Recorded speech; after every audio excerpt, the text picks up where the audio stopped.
Diabetes किस तरह diagnose करेंगे। सो उसके लिए एक होता है फास्टिंग ब्लड ग्लूकोज टेस्ट, जो मोस्टली दो टेस्ट जो होते हैं एफबीएस एंड आरबीएस, ये ज़्यादातर होते हैं।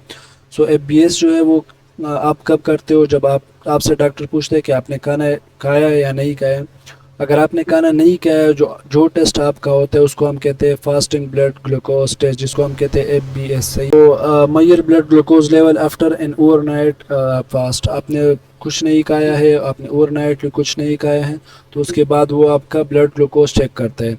अगर नॉर्मली हम देखें जो फास्टिंग ब्लड ग्लूकोज होते हैं वो बिलो 100 होते हैं। सो अगर वो 100 से ज़्यादा है सो वो एबनॉर्मल कंसिडर होंगे। सही है। अगर आपका जो फास्टिंग ब्लड ग्लूकोज लेवल है वो 126 से अबव आता है 2 टाइम सेपरेट ओकेजन पे, तो आपको फिर वो कहते हैं कि आप एक डायबिटिक पेशेंट हो। अच्छा, ओरल ग्लूकोज टॉलरेंस टेस्ट, दूसरा टेस्ट जो है वो उसको हम कहते हैं OGTT, oral glucose tolerance test. इसमें क्या करता है कि measure blood glucose level after consuming a glucose rich drink. उसमें क्या होता है कि आपका जो ब्लड ग्लूकोज है वो लेवल है उसको हम मेजर करते हैं। आपको कहते हैं कि आप एक ग्लूकोज रिच ड्रिंक ले लो और उसके बाद वो फिर टेस्ट करते हैं। नॉर्मल वैल्यू अगर हम देखें तो blood glucose level should return to normal within 2 hour after an injection.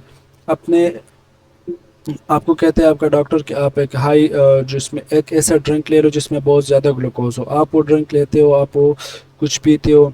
उसके बाद अगर आपका जो वो डॉक्टर देखते हैं कि 2 आवर्स के बाद जो आपका ग्लूकोज लेवल है वो नॉर्मल पे आते हैं कि नहीं आते हैं। सो अगर वो नॉर्मल जो पहले था उस कंडीशन पे आते हैं, नॉर्मल हो जाते हैं, सो आप डायबिटिक नहीं हो। अगर वो नॉर्मल कंडीशन पे नहीं आते हैं so then you are a diabetic patient. कि a blood glucose level of 200 or higher 2 hours after the glucose drink confirmed diabetic। अगर आपका जो 2 आवर्स के बाद आपका ग्लूकोज लेवल जो है वो अगर वो 200 आता है सो आप फिर डायबिटिक पेशेंट हो।